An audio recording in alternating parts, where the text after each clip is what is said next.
आज के इस महत्वपूर्ण कार्यक्रम में उपस्थित मुख्य अतिथि हमारे अग्रज डॉक्टर अश्विनी महाजन जी। मुझे लगता है कि शायद वो यात्रा पे है, लेकिन उनके अद्भुत वाणी को सुनने का अवसर हमें प्राप्त हुआ। आज के मुख्य वक्ता डॉक्टर बाल मुकुंद पांडे जी। आज के इस कार्यक्रम में उपस्थित इस कार्यक्रम के अध्यक्ष रीवा में हमारा परिसर भी है, प्रोफेसर राजकुमार आचार्य जी। आपके भी एक अति सुंदर कार्यक्रम में भाग लेने का कुछ महीने पहले मुझे अवसर प्राप्त हुआ। ऐसे प्रोफेसर राजकुमार आचार्य जी, डॉक्टर अनिल तिवारी जी, और हम सब ने जिनको सुना अभी, प्रोफेसर एस.एस. संधू जी, जिन्होंने हमारे सामने गुरु परंपरा के बारे में बहुत ही खूबसूरत बातें और ऐसे पहलू जिनके बारे में शायद युवा पीढ़ी में कई लोग अवगत नहीं हैं, और जो देवेंद्र जी ने जो बात कही कि कुछ जानबूझकर कुछ बातों को हमारे राष्ट्र से छुपाया गया, उसको सही रूप में प्रस्तुत नहीं किया गया, इसके पीछे भी एक मंशा थी, एक साजिश थी कि कहीं एक एकाकी भावना ना आ जाए। वो बांटो, फूट डालो और राज करो, उसी अंग्रेजी परंपरा के चलते शायद इन बातों को उजागर नहीं किया गया। लेकिन अब धीरे धीरे हमारे पाठ्यक्रमों में भी बदलाव नजर आ रहा है, और इतिहास के ऐसे जहां हमें लगता था कि शायद कुछ चंद परिवारों के वजह से ही देश को आज़ादी मिली है, या मात्र एक ही मार्ग से आज़ादी मिली है, उससे हटकर उसका जो बहुआयामी हमारा जो स्वतंत्रता संग्राम रहा है, जहां अहिंसा का भी मार्ग रहा, तो दूसरी तरफ जहां आवश्यकता पड़े वहां अत्याचार के खिलाफ शस्त्र उठाने वालों की भी भूमिका रही है। उस भूमिका पर भी अब जोर दिया जा रहा है। समय लगेगा, अभी भी कई किताबों में बहुत सुधार की आवश्यकता है। इस पर तो विस्तृत रूप से डॉक्टर बाल मुकुंद पांडे जी इस पर ज़्यादा रोशनी डालेंगे, ये मेरा विषय नहीं है। लेकिन अभी भी बहुत कुछ, आज़ादी का अमृत महोत्सव, स्वतंत्रता का हम इस वर्ष मना रहे हैं, तो मुझे पूरा विश्वास है कि इन सब विषयों पर भी हमारे सरकारों का भी ध्यान जरूर जाएगा। लेकिन हाँ, सबसे खुशी की बात है कि आज जनता में एक जागरूकता है। ये कोई सरकार द्वारा लाया जा रहा बदलाव नहीं है, बल्कि जन जन में एक बदलाव। आज बॉलीवुड समझ गया कि आज किस तरह की पिक्चरें देश देखना चाहती है, इसलिए हमारे स्वतंत्रता के, हमारे इतिहास के शूरवीरों पर आजकल फिल्में बनाई जा रही है। उस राष्ट्रीयता का, सर्वव्यापी राष्ट्रीयता का जो भावना है, उसको आज देखिए, फिल्मकार सिर्फ मुनाफा देखता है, और वो जब समझ गया कि मैं इसी भावना के अनुकूल चलचित्र तैयार करूं, तो उसका मतलब है कि वो भावना आम जन के बीच में राष्ट्रीयता को लेकर आज जो भावनाएं हैं वो बिल्कुल स्पष्ट है। वो सुंदर दृश्य आज जो दिखने को मिलता है कि आप पश्चिमी सभ्यता के केंद्र रोम में भी हमारे माननीय प्रधानमंत्री के सम्मुख शिव तांडव स्तोत्र सुनाए जाते हैं, वो दृश्य भी अब देखने को मिलता है। तो एक वैश्विक स्तर पर आज एक परिवर्तन दिखाई दे रहा है। और इस कार्यक्रम में उपस्थित सभी गुरुजन, सभी शिक्षाविद, बौद्धिक वर्ग, आप सभी को नमस्कार और भारत के स्वतंत्रता के अमृत महोत्सव के बहुत बहुत शुभकामनाएं। मेरा विषय मैंने पिछले 3 दशक से ऊपर से मैं पत्रकारिता जगत से जुड़ा रहा हूं, एक पत्रकार के रूप में भी और एक मीडिया शिक्षक के रूप में भी। और इसलिए जो कुछ समय मुझे दिया है उसमें मैं प्रयास करूंगा कि पत्रकारिता के संदर्भ में जो स्वतंत्रता संग्राम रहा है उसके बारे में मैं 2 बातें आपके सम्मुख रखूं।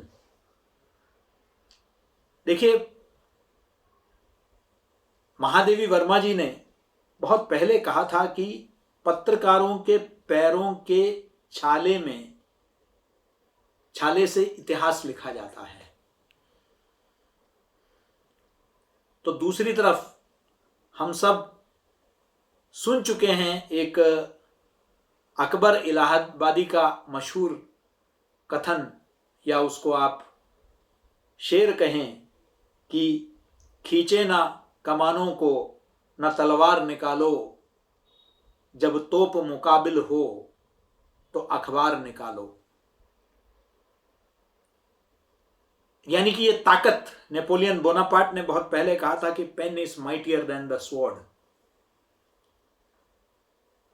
तो कलम की ताकत को हमारे स्वतंत्रता सेनानियों ने बखूबी पहचाना।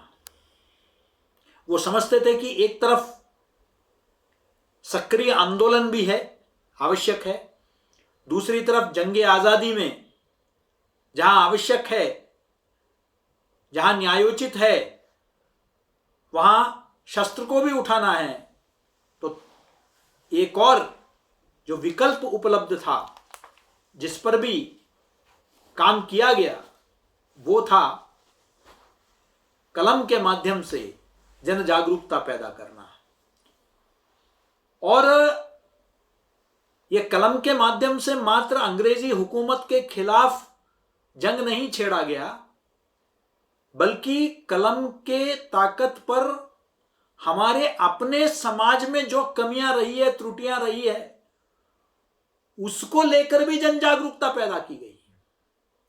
समाज को विदेशी हुक्मरानों के खिलाफ समाज में एक राष्ट्रीयता का भावना उभरे, उस दिशा में भी प्रयास किया गया।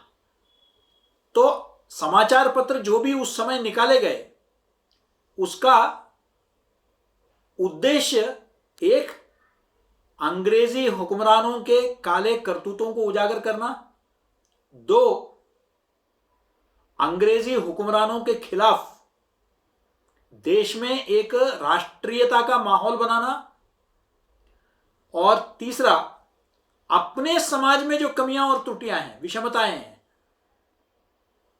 असामान्यताएं हैं, छुआछूत है, जातिगत आधार पर जो भेदभाव होता है, इस तरह के विषयों को लेकर जनता में एक एका का भावना लाना कि हम अपने संकुचित संकीर्ण सोच से ऊपर उठकर हम राष्ट्र के लिए समर्पित हो, इस दिशा में जनमानस को तैयार करना, यह भी समाचार पत्रों की एक बहुत बड़ी भूमिका रही। इस दिशा में 1826 में पहला हिंदी पत्रिका साप्ताहिक उदंत मार्तांड कलकत्ता से शुरू हुआ, और पंडित जुगल किशोर शुक्ल ने इस साप्ताहिक की शुरुआत की। बहुत कम संसाधन थे और अंग्रेजी हुक्मरानों ने पूरा प्रयास किया कि उसकी आवाज को दबा दिया जाए, क्योंकि अक्सर यही देखा गया था कि जितने अंग्रेजी अखबार थे वो आमतौर पर अंग्रेजी ईस्ट इंडिया कंपनी का और अंग्रेजी हुकूमत का तरफदारी करते थे। तो यह आवश्यक था कि हम अपनी भाषा में हम अपने लोगों को जगाएं, और इसी दिशा में उदंत मार्तांड की शुरुआत की गई। अफसोस की बात यह है कि वो ज्यादा समय चल नहीं सका। लेकिन ऐसे अनगिनत प्रयास पूरे इतिहास में अगर आप देखेंगे, क्योंकि हमारे स्वतंत्रता सेनानी इस बात को समझ चुके थे, आम जनता जो है वो सहज है, लेकिन जो तथाकथित उस वक्त भी जो इंटेलेक्चुअल या बुद्धिजीवी है, उनको समझाने की आवश्यकता है। इसलिए अपने संपादकीय के माध्यम से अपने विचारों को रखने का प्रयास किया। शायद 20वीं सदी में सबसे प्रभावी संचारक पूरे वैश्विक पटल में कोई थे तो वो राष्ट्रपिता महात्मा गांधी थे। महात्मा गांधी ने अपनी पत्रकारिता की शुरुआत शाकाहारी भोजन को लंदन में बैरिस्ट्री पढ़ते हुए, वेजिटेरियन एक पत्रिका जिसमें शाकाहारी भोजन को प्रचार प्रसार किया जाता था, उससे लेखनी अपनी शुरू की।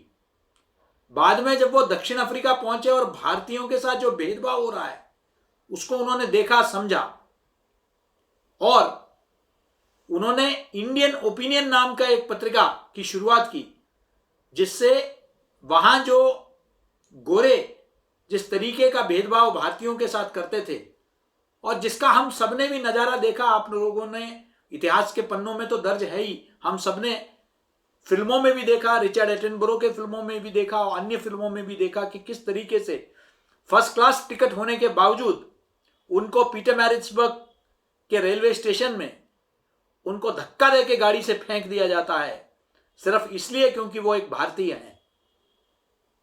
और अंग्रेजी क्लबों में लिखा जाता था कि Indians and dogs are not allowed, भारतीय और कुत्ते उनकी जो है प्रवेश निषेध है। उसके खिलाफ उन्होंने आवाज उठाई और भारत में जब वो पहुंचे, उन्होंने रेल मार्ग से गांधी जी ने पूरे देशाटन किया और तब जाके उन्होंने जो सूट बूट पहनने वाले मोहनदास करमचंद गांधी, वो आगे चलकर वो जब चंपारण आते हैं और फिर उनके पूरे देश के यात्रा के पश्चात वो उसी सूट बूट को उठा के फेंक कर विदेशी कपड़ों का बहिष्कार कर कर भारत के एक साधारण किसान, साधारण ग्रामवासी के उस धोती पर वो उसको अपना एक स्वतंत्रता संग्राम का एक प्रतीक चिन्ह बना देते हैं। उस चरखे को वो अपना एक प्रतीक चिन्ह बनाते हैं, एक संचारक के रूप में। तो उन्होंने हर चीज को अपना एक अस्त्र बनाया, वो चाहे चरखा हो या पहनने वाले धोती हो। और हरिजन, यंग इंडिया इत्यादि अखबारों के माध्यम से उन्होंने समाज को जगाने का काम किया, युवाओं के अंदर जोश भरने का काम किया। अंग्रेजी हुक्मरानों के काले करतूतों के बारे में, उनके कानूनों के जो चेहरा है, असली चेहरा जो समाज सुधार के नाम पर वो लोग प्रस्तुत करते थे, उसको बेनकाब करने का, उसका मुखौटा हटाने का प्रयास किया। बाबा साहब अंबेडकर ने मूक नायक जैसे समाचार पत्रों के माध्यम से न सिर्फ जो समाज में विषमताओं से जूझ रहे उन लोगों को जगाने का काम किया, बल्कि समाज के अंदर उत्थान की ओर प्रेरित करने वाले संदेश भी उन्होंने दिए। 1857 का मैं जिक्र कर रहा था और 1857 में 8 फरवरी को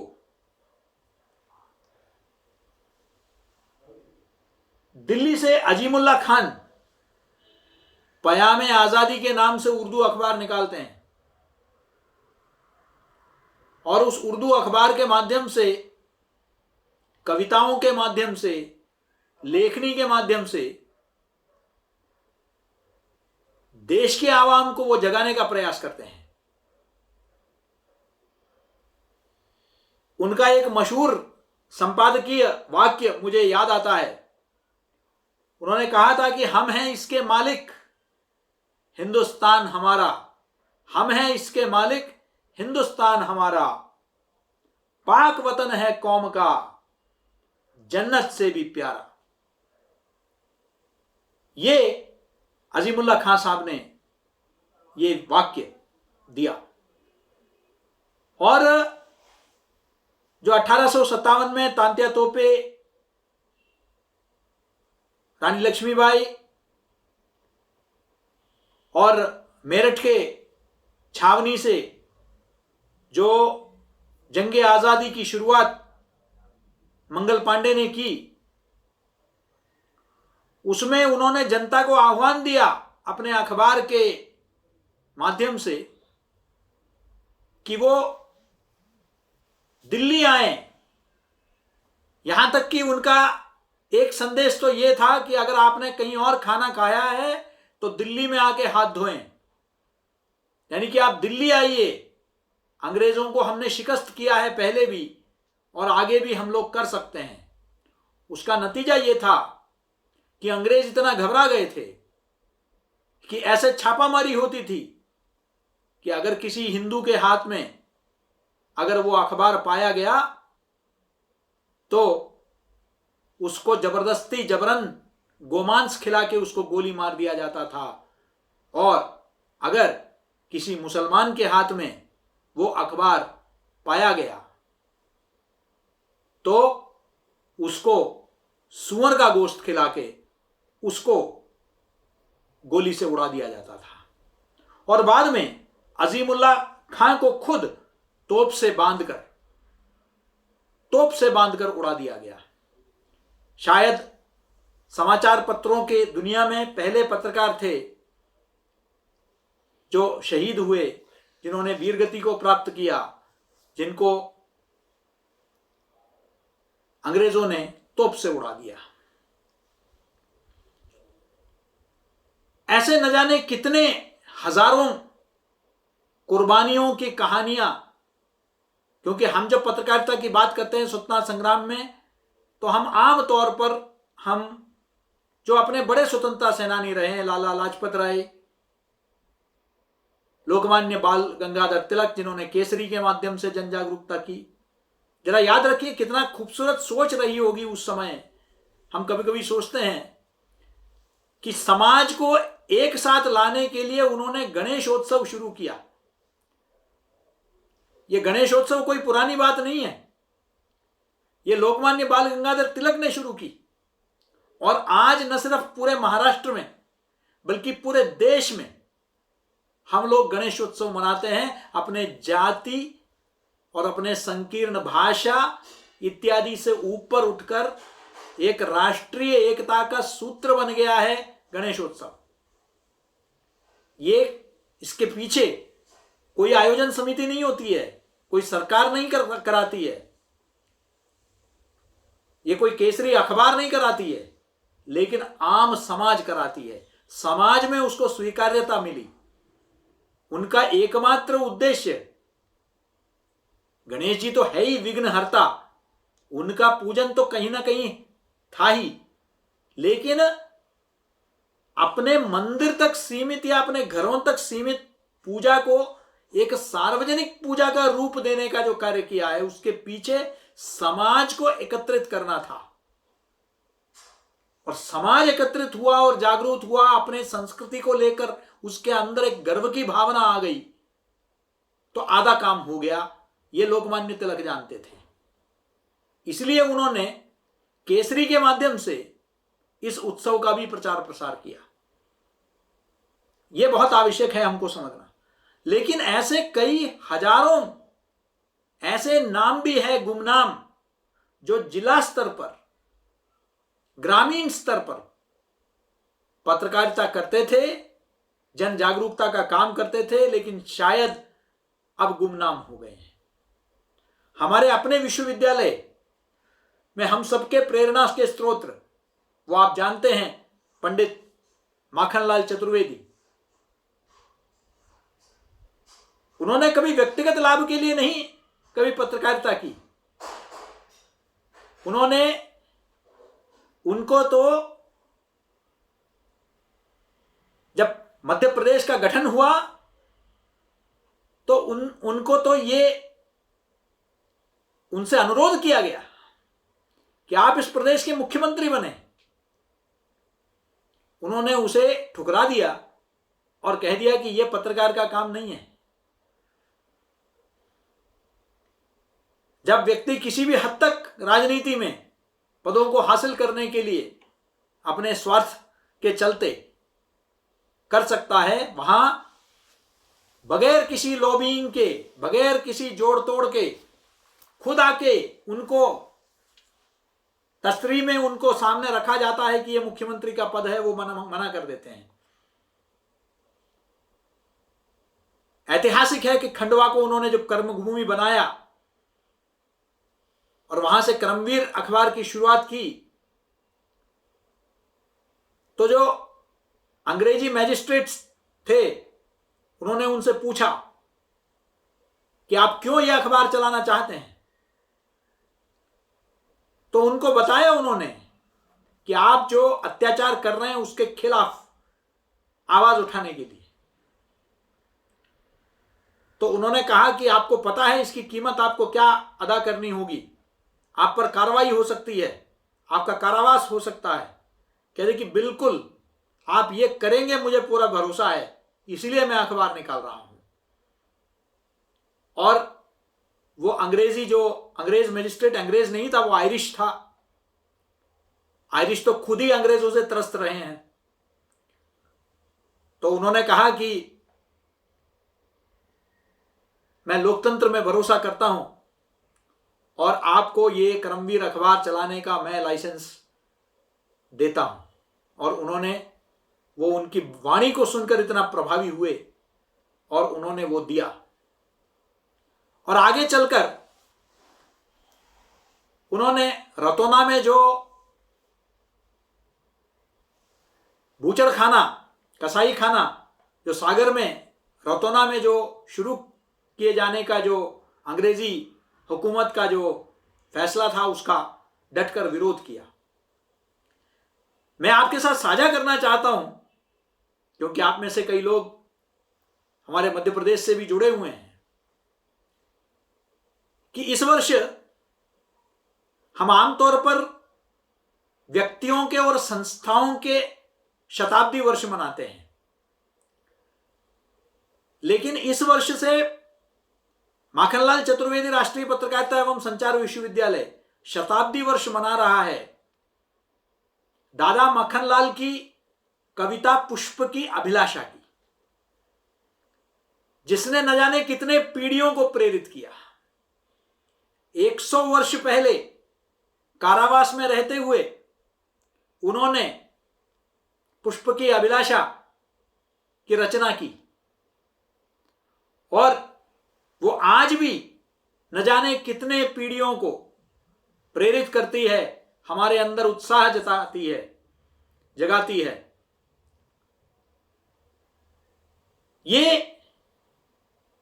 इसका पीछे उद्देश्य क्या है? क्योंकि हमारे 75 सालों की यात्रा में कहीं ना कहीं एक छद्म आख्यान चल पड़ा कि पत्रकारिता का राष्ट्रीयता से क्या लेना देना। पत्रकार तो पत्रकार है, पत्रकार को तो तटस्थ रहना चाहिए, लेकिन पत्रकार के लिए भी राष्ट्र सर्वोपरि है।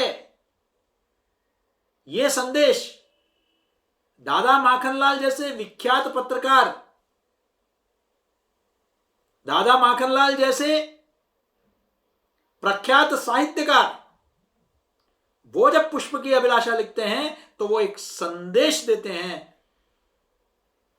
कि अगर राष्ट्र नहीं तो अभिव्यक्ति नहीं, अभिव्यक्ति की स्वतंत्रता नहीं, न लोकतंत्र रहेगी, न अभिव्यक्ति की स्वतंत्रता रहेगी। ये सब तब तक रहेगी जब तक राष्ट्र है। इसलिए राष्ट्र सर्वोपरि है, राष्ट्रहित सर्वोपरि है।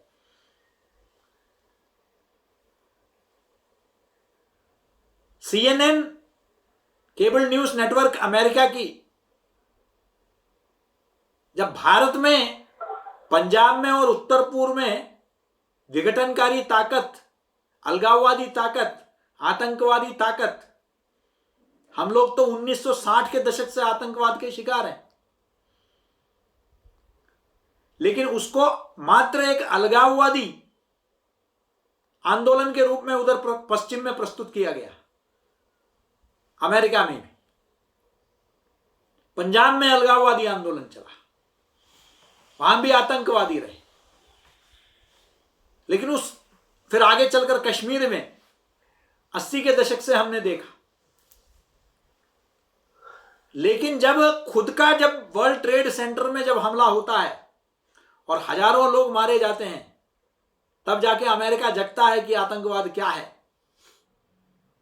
और फिर वही CNN जब अमेरिका अफगानिस्तान में और इराक में हमला करता है प्रतिकार में, तो उस वक्त वही CNN उस जंग को, तब वो मिलिटेंसी शब्द का प्रयोग नहीं करता, उग्रवाद शब्द का प्रयोग नहीं करता, स्वतंत्रता संग्राम शब्द का प्रयोग नहीं करता। वो प्रयोग करता है एक ही शब्द, वो है आतंकवाद। और वो कहता है कि it is a global war against terrorism, यानी कि वर्ल्ड ट्रेड सेंटर को क्या आपने हाथ लगा दिया तो वो पूरा विश्व आतंकवाद के खिलाफ। 60 के दशक से उत्तर पूर्व में हम लोग इसे झेल रहे हैं आतंकवाद को, लेकिन उन्होंने 40-45 साल तक, 50 साल के करीब तक एक शब्द नहीं बोला। लेकिन अपने घर पे जब आतंकवाद दरवाजा खटखटा रही थी, तब उनको आतंकवाद के बारे में ख्याल आया। कहने का तात्पर्य यह है कि पूरे विश्व में मीडिया राष्ट्रीयता की बात करता है। चीन की मीडिया चीन हित के आगे कुछ नहीं। कभी मैंने किसी चीनी मीडिया में जो है भारत के पक्ष को रखते हुए मैंने नहीं देखा। मैं उनका लगातार नियमित रूप से अंतरराष्ट्रीय अखबार जब पढ़ता हूं तो उनका भी जो पीपल्स डेली पर नजर दौड़ाता हूं कि वो लिखते क्या है भारत के बारे में। हमेशा वो भारत विरोधी बात करते हैं और ये वामपंथी हैं, साम्यवादी हैं। लेकिन चीन के हित के आगे उनका कोई नहीं। हर चीज में वो चाइनीज कैरेक्टरिस्टिक्स की बात करते हैं। भारत को विस्तारवादी कहते हैं।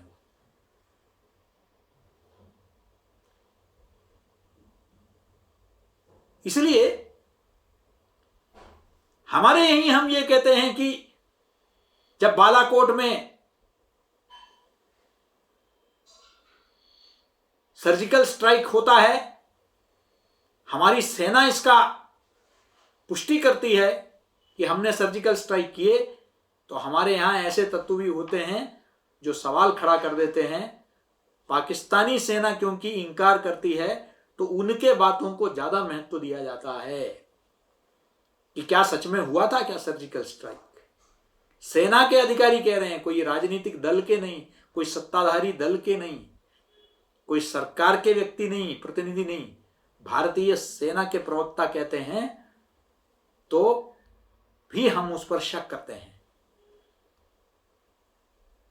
चीन का पक्ष कुछ दावा करता है तो उसको ज्यादा अहमियत कभी कभी कुछ लोग दे देते हैं। और तो और एक तथाकथित एक ऑनलाइन प्लेटफॉर्म जो स्वतंत्र पत्रकारिता की दुहाई देती है, उन्होंने तो यहां तक दावा किया कि कुलभूषण जाधव, जिनको पड़ोसी मुल्क ने जबरन अगवा कर आतंकवादी घोषित किया, वो तो रॉ के एजेंट थे, यहां तक लिख डाला। और हेग में इंटरनेशनल कोर्ट ऑफ जस्टिस में पड़ोसी मुल्क का वकील खड़े होकर उसी मीडिया के पन्नों को निकाल के देता है। ये हम नहीं कह रहे हैं, ये भारत की मीडिया का एक हिस्सा कह रहा है। इसलिए पुष्प की अभिलाषा राष्ट्रीय पत्रकारिता में राष्ट्रीयता का प्रतीक है। राष्ट्रीयता को समझने की आवश्यकता है। पत्रकारिता में राष्ट्रीयता इस देश का इतिहास रहा है। न जाने ऐसे मैं कितने आपको उदाहरण दे सकता हूं हमारे राष्ट्रीय जीवन से, जहां हमने अखबारों को, समाचार पत्रों को राष्ट्रीय चेतना को जगाने का एक हथियार बनाया। राजा राम मोहन रॉय ने जब समाज में रहे तत्कालीन जो कुछ कुरीतियां हैं उस पर, उसके खिलाफ जब आवाज उठाई, तो उन्होंने भी सहारा लिया तो समाचार पत्रों का। उन्होंने 1829 में द हिंदू हेराल्ड की शुरुआत की। ये कई और भाषाओं में भी फिर छपने लगी। बांग्ला में भी उन्होंने शुरू किया, फारसी में भी शुरू किया, ताकि ज्यादा से ज्यादा लोगों तक वो समाचार पहुंच सके, उसकी पैगाम पहुंच सके। मैं एकाध और प्रकरण आपके समक्ष रखकर अपने वाणी को विराम देना चाहूंगा, क्योंकि बहुत सारे महत्वपूर्ण वक्ता इस आयोजन से जुड़े हुए हैं और हम सब उनको सुनना चाहते हैं।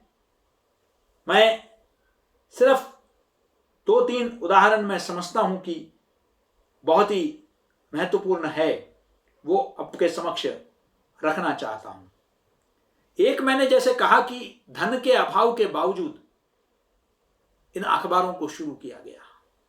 दूसरी सबसे बड़ी कठिनाई इन समाचार पत्रों के समक्ष थी अंग्रेजी हुकूमत, विशेषकर जो भाषाई पत्रकारिता है, क्योंकि भारत का इतिहास में भी और भविष्य में भी अगर पत्रकारिता का कोई भविष्य है तो वो भाषाई पत्रकारिता में है।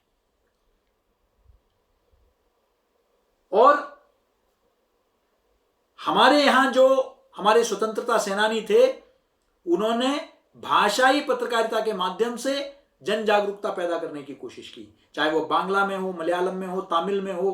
अंग्रेजी अखबार कुछ एकाध अपवाद को छोड़कर, वो भी जब पंडित मदन मोहन मालवीय ने, उन्होंने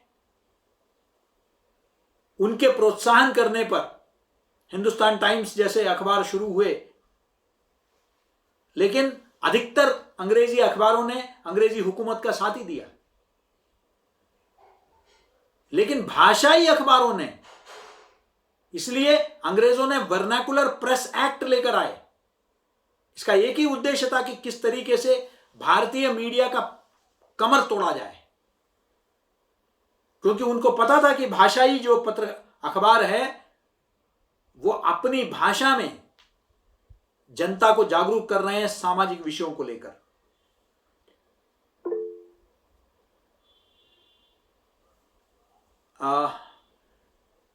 कोई प्रतिभागी इसमें प्रेजेंट कर रहा है, कृपया जी। मैं, जैसे मैंने पयामे आजादी का मैंने उदाहरण दिया, ऐसे ही अगर आप देखेंगे तो 1884 में हरिश्चंद्रिका, स्वराज्य तथा पंडित मदन मोहन मालवीय के संपादन में 1885 में हिंदुस्तान प्रकाशित हुआ। और तब भी मुझे याद है, ऐसे एक विज्ञापन छपा था एक पत्रकार के लिए। जब पत्रकार की आवश्यकता है तो उसमें एसेंशियल क्वालिफिकेशन में, कंडीशंस में यह जरूर लिखा गया था कि 2 वक्त की रोटी और जेल की सजा, इसके लिए जो तैयार है वो पत्रकारिता में आए। ये था विज्ञापन पत्रकारिता में। कैरियर और बड़े गाड़ी घोड़े का नहीं वायदे किए गए थे। वेतन, 2 सूखी रोटियां 1 गिलास ठंडा पानी और प्रत्येक संपादकीय के लिए 10 साल जेल। ऐसे विज्ञापन जो है स्वराज के लिए, जब संपादक का विज्ञापन निकला तो ऐसा निकला था। इसी तरीके से बहुत सारे मेरे पास अनगिनत सूची है जो मैं आपके सामने लखनऊ से लेकर, कानपुर से लेकर, अल्मोड़ा से लेकर, टिहरी से लेकर, बनारस से लेकर, यानी कि आज अखबार लाला लाजपत राय का वंदे मातरम, गांधी जी के हरिजन, नवजीवन, हरिजन सेवक, सत्याग्रह, यंग इंडिया, इलाहाबाद का देशदूत, काशी आगरा का साहित्य संदेश, सैनिक, दिल्ली के वीर अर्जुन, और हिंदी पत्रकारिता में हम लोग जो है सूर्यकांत त्रिपाठी जी का नाम लिए बगैर वो अन्याय होगा, समन्वय साप्ताहिक, मतवाला, 1923 में निकला हुआ रंगीला, निराला जी के कुशल संपादन में प्रकाशित हुआ। तो अंग्रेजी शासन से मुक्ति दिलाने के लिए, जनता में चेतना का लहर लाने के लिए, राष्ट्रीय आंदोलन में की धारा में लोग शामिल हो, इस दिशा में प्रेरित करने के लिए न जाने अनगिनत कितने पत्र पत्रिकाएं इन्होंने, हमारे देश के देशवासियों ने, पत्रकारों ने, बुद्धिजीवियों ने शुरू किया। और हिंदी पत्रकारिता को स्वतंत्रता आंदोलन से पृथक करके हम देख नहीं सकते हैं, इतना गौरवपूर्ण इसका इतिहास रहा है। उन्होंने आज़ादी की प्राप्ति में जो योगदान हमारे पत्रकारों ने की है वो स्वर्ण अक्षरों में सदैव चमकता रहेगा और ये निश्चित रूप से हमारे आने वाली पीढ़ी को भी प्रेरित करता रहेगा। और ये आवश्यक है कि हमारी जो नई पीढ़ी है वो इस स्वर्णिम इतिहास के बारे में जानकारी रखें। हम अपने पाठ्यक्रमों में जरूर शामिल करते हैं, हम बार बार याद दिलाते हैं कि आपकी भूमिका, नौकरी जरूरी है, बिल्कुल, आजीविका का एक मार्ग जरूरी है, लेकिन पत्रकारिता का रास्ता जो है कांटों से भरा हुआ है। और हमारा पक्ष सत्ता पक्ष या विपक्ष नहीं है, हमारा एक ही पक्ष है, वो है जनपक्ष। उस जनपक्ष को उजागर करते रहना चाहिए और राष्ट्रहित, व्यापक राष्ट्रहित और समाज हित को केंद्र में रखकर ही हमको कार्य करना चाहिए।